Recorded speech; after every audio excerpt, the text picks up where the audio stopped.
Hey, good morning, good evening. How are y'all doing today? So, something came up probably about 2 weeks ago, and I did see some videos about it, but I just figured I'd go through the basics of what I did. So, I had a lower element go out, and we didn't get very much water, hot water. So, it started getting worse where it used to be like, okay, one shower, it started getting a little cold. Then it went to half a shower getting cold.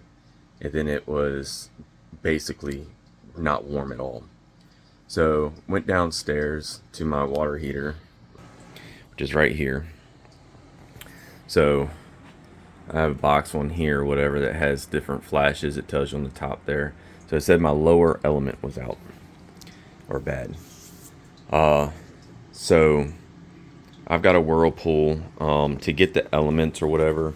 Usually it shows you on your sticker here. You just see the model number and stuff, and then you go over to the side. Right there, upper and lower element. They give you the numbers there where you can go get it. So mine's a 5500 watt water tank. And so I went to Home Depot. I went and got two elements. I was like, well, if I'm going to change them out, I'll do both of them. So I was going to drain it, but as you can see, it's broken down there, and to get a hose all the way outside or just to this drain, which isn't doing very much drainage. I saw a video that you could do it without draining the water tank. So that's the way I did it. So let's go to the first step. So since mine was a lower, I did change both. You go down here to this cap here. You undo the screw. You'll take it out. You're going to see some foam there. Just pull the foam out. There's a little plastic shield going over the screws. If you see that, stop what you're doing. You need to go over to your fuse box, your panel, just over here. It should say it over here where it's at. So they rewrote it and it says H2O heater. So it's double pole. You go 2, 4, 6, 8, 10. So you go down here, you got, I don't know if you, 8, 10, got a 2-pole breaker, turn that off. Then you go back over. Sorry about all the stuff in our basement. So you go over, you'll get a multimeter. You'll touch from ground, which you could go to piece of metal on this. You can go to where you took the screw out and touch metal there, and then touch the screws that are on the elements wired up. Make sure it's dead. We always want to be safe. So you'll check it, make sure it's dead. If it's dead, then you can take a screwdriver. It seems to be usually a Phillips head screwdriver. You'll take that, undo it. I think I had to get a socket which was 1 1/4 inch socket, I believe, to be able to undo your element.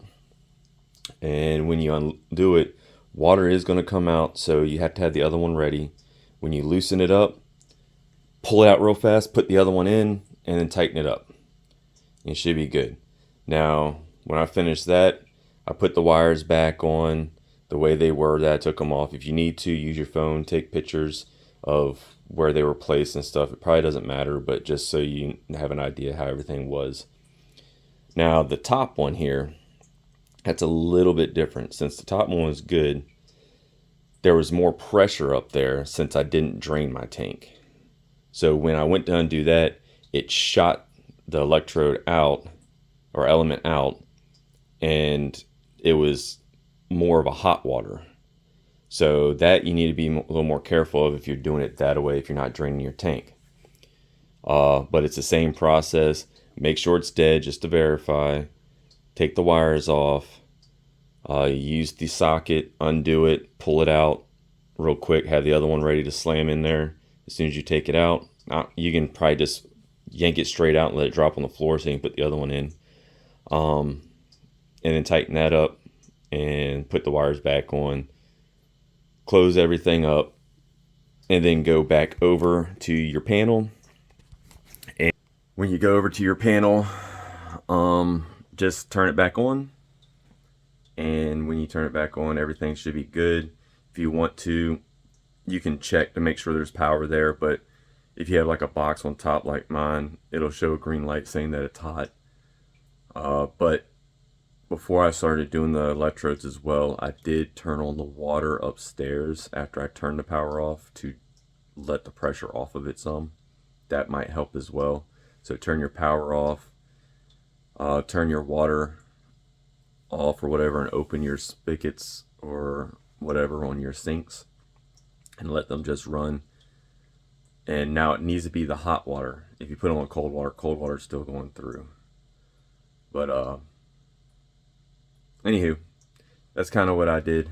If you have any questions, I can try to help, but instead of flushing it out and getting any sediment that's inside of it cleaned out, I'm planning on changing this out because it's an older unit, and I'm planning on redoing our basement. So that's basically what I'll be doing with that. So I appreciate y'all watching. Hopefully that helped y'all out some for people that are trying to do your elements for your water heater. And y'all have an awesome day. Take care. Bye.